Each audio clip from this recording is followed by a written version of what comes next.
হে everyone, good morning. তোর সবাই কেমন আছো? আশা করি ভালো আছো। আমিও কিন্তু অনেক ভালো আছি। আজকে একটু সকাল সকাল ব্লগটা স্টার্ট করলাম। অ্যাকচুয়ালি সকাল নেই, কিন্তু আমাদের কাছে সকাল 10টা বেজে গেছে। 10টা বেজে গেছে। তো চলো এখন স্নান করলাম দিব। চলো আগে ফুল উঠাবো, তো তোমাদেরকে সবই শেয়ার করবো। আগে পুরো মানে সারো। তো চলো ফুল তুলবো আজকে, তোমাদের সবই শেয়ার করব, পুজো দিব। তো তোমাদেরকে একটা জিনিস দেখাই, আসো। এই জায়গাটা দেখতে ফাঁকা ফাঁকা লাগছে, তাই না? কারণ এইখানটার মানে চালটা আমরা সরিয়ে দিয়েছি বাথরুমটার, কারণ এটাকে ভাঙা হবে, ভেঙে আবার নতুন করে করা হবে।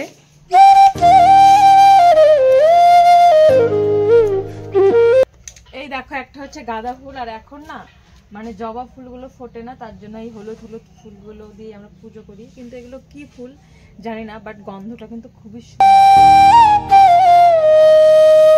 আজকে ভিডিওর ইন্ট্রো দেওয়ার সময় তোমাদের দাদা ভাই ছিল। ও থাকলেই মানে আমি কথা বলতে পারি না, জানি ওর ডিস্টার্ব করবে, ওই ভয়ে না কথাগুলো তুতলে যায়। অ্যাকচুয়ালি আমি দেখছি শুধু তোমাদের দাদা ভাইয়ের জন্য না, আজকে না আমার কথাগুলো বেশি আর কি তোতলাচ্ছে। কিছু কিছু উচ্চারণ না আমার মুখে ঠিক হয় না আগের থেকে, ওটা আমার হচ্ছে একটা রোগ। আমি এখনো না অনেক কথা আর কি ক্লিয়ার বলতে পারি না।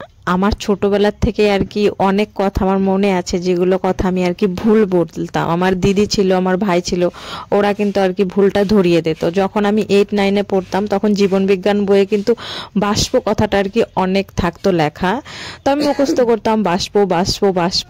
একবার যদি বাষ্প বলে দিত, মানে আমার বাষ্প কথাটা হতো না, তখন আমি বাসো বলতাম। আর আমার ভাই কিংবা দিদি যদি বলে দিত যে বাসো, তাহলে ওই কথাটা আমার মুখে বারে বারে হতো। আবার শরৎচন্দ্র চট্টোপাধ্যায় মানে যে ছিলেন আর কি, আমাদের ঠাম্মার ঘরে একটা ছবি ছিল। আমি শরৎচন্দ্র চট্টোপাধ্যায় আমি কিছুতেই বলতে পারতাম না। আমি বলতাম যে শরৎচন্দ্র, মানে এটা কেউ আর কি সেভাবে ইসে করবে না প্লিজ। আমি বলতাম যে শরৎচন্দ্র ছোট্টোপাধ্যায়। মানে এখন মানে মনে হলে মানে এতটুকুন খারাপ লাগে যে আমি এভাবে বলতাম। আর বারে বারে আমাকে বাড়ির সবাই বলতো কি ওই ছবিটা যা, ছবিটার নাম কি বলতো, আমি বারে বারে ওই নামটাই আর কি বলতাম। যদিও এত নামি দামি ব্যক্তি, তখন আমি বুঝতাম না, তখন আমি বলতাম। তো এখন আমি অনেক ক্ষমা চেয়ে নিচ্ছি, এত বড় একটা নামি দামি মানুষ কখনো এইভাবে বলাটা ঠিক না। যদিও যাই হোক, এগুলো ভুল কিন্তু সবারই হয়। আমার ফুল তোলা হয়ে গেছে, আমি এখন বাসনগুলো মেজে নিচ্ছি। আজকে না পুজো দিতে অনেকটাই দেরি হয়ে গেছে, কারণ সবাই মিলে এই বাথরুমটা পরিষ্কার করছে। আজকেই বাথরুমটা আর কি ভাঙা হবে।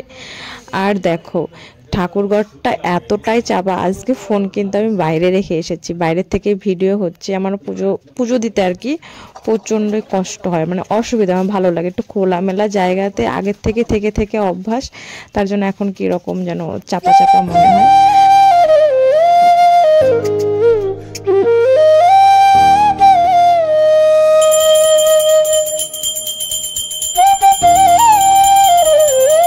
আজকে ভেবেছিলাম আজকেও আমি নাইটি পরে আর কি ব্লগটা শ্যুট করব না, বাট এতটা মানে সকাল থেকে ওঠার পরে এতটা ব্যস্ত হয়ে গেছি, নাইটিটা যে চেঞ্জ করব সেরকম আর কি চেঞ্জ করার টাইম আমি পাইনি।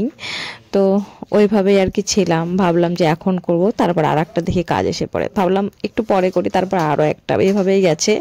বেশি আর কি আমি ব্লগ ভিডিও শ্যুট করতে পারিনি, কারণ সব সময় কিন্তু তাড়াহুড়োর মধ্যে কখনোই আর কি ব্লগ ভিডিও শ্যুট করা যায় না। তোমার পুজো দেওয়া হয়ে গেছে, চাও খাওয়া হয়ে গেছে।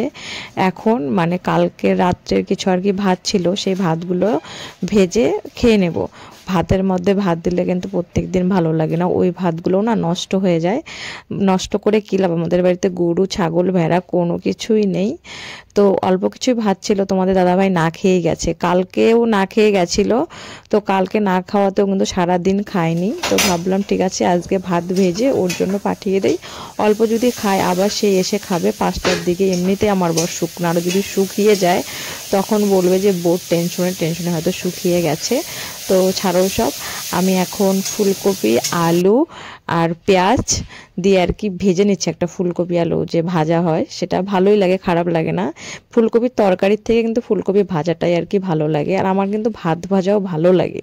আর ভাজাটা খেলে দেখবে যে একটু গ্যাসের যাদের প্রবলেম হয় সেই গ্যাসটা হতে পারে, আমারও মাঝে সাঝে হয়, যদি বেশি তেল মশলা খাওয়া হয় আর কি তখনই হয়, আদারওয়াইজ কিন্তু হয় না। ভাত খেতে খেতেই বেজে গেছে কয়টা, প্রায় 1টার মতো। তারপরে মা হচ্ছে ডিম আর আলু সেদ্ধ করে রেখেছে, সেগুলো আমি এখন ছুলে দেব। আর আজকে রান্না হবে হাঁসের ডিম। আজকে কিন্তু রোববার। আমার হাঁসের ডিম খেতে ভালো লাগে, বাট এভারেজ মোটামুটি আমার পোলট্রির ডিমই ভালো লাগে। আর দেশি মুরগি মানে বেস্ট। হাঁসের ডিমের না আমার মনে হয় একটু মানে স্মেলটা বেশি, তার জন্য ভালো লাগে না। আজকের ভিডিওটা না আমি সিরিয়ালভাবে আর কি শ্যুট করতে পারিনি। ওই যে তোমাদের আগেই বললাম, মানে একটা করতে করতে আর একটা কাজের ডাক, একটা করতে করতে আর একটা কাজের ডাক, কীরকম যেন এলোমেলো হয়ে গেছে। অ্যাকচুয়ালি মন মেজাজটাও সেরকম আর কি ভালো ছিল না। আর ভালো না থাকলে না করতে ইচ্ছা করে না। কত টেনশন যে কত কিছু মাথার মধ্যে ঢুকে যায়। তবু চেষ্টা করি প্রত্যেক দিন ব্লগ ভিডিও শ্যুট করার জন্য, প্রত্যেক দিন ব্লগ ভিডিও আপলোড করার জন্য।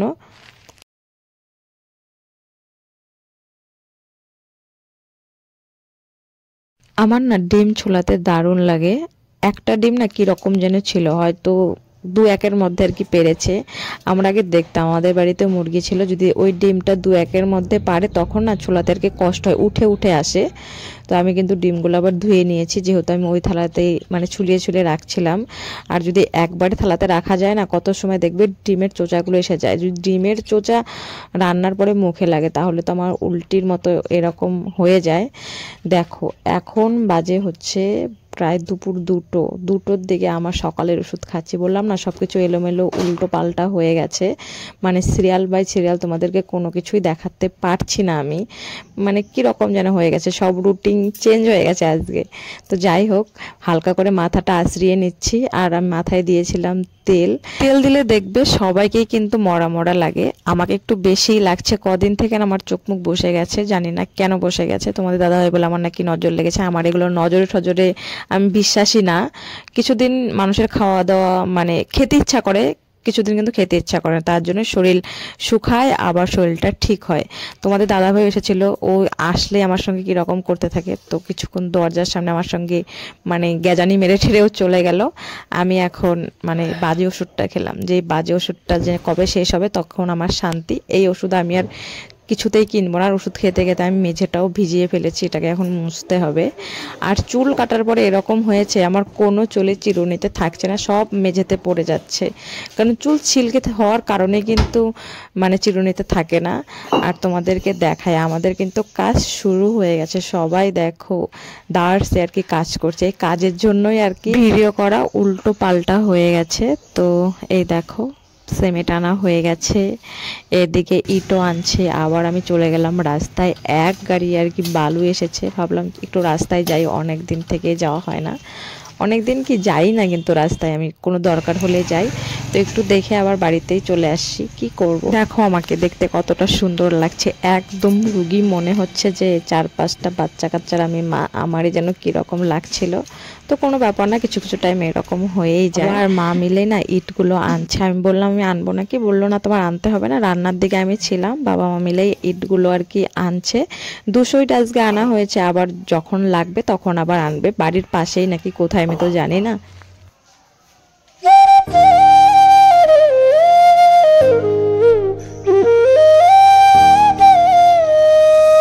একটু কাজটা হালকা হয়েছিল, তখন আমি ভিডিও এডিট করছিলাম। বাবা এসে আবার ডাক দিল যে এনেছে চালতার আর কি মাখা। আমাদের বাড়ির পিছনে খেলা হচ্ছে, ওইখানে না দোকানও এসেছে, কালকেও দোকান এসেছিল। আমি ভাবছিলাম পেয়ারা মাখা খাবো, আজকে দেখি চালতা মাখা নিয়ে আসলো। আমি দেখো কিভাবে খাচ্ছি রোদ্রুতে বসে বসে। কোথাও রোদ্রু নেই, ডিগির পাড়ে একটু রোদ্রু ছিল। আর এই মাখা খেতে কিন্তু রোদ্রুতেই ভালো লাগে। ভাবলাম ঠিক আছে দেওয়ালের এই সাইডে গিয়ে একটু খেলাও দেখি, একটু হচ্ছে মানে আচারও খায়। ওই দিকে দেখো বাউন্ডারি হচ্ছে, আমাদের এই বাউন্ডারিটা হয়তো ভেঙে ফেলবে। এটা হচ্ছে ইটের।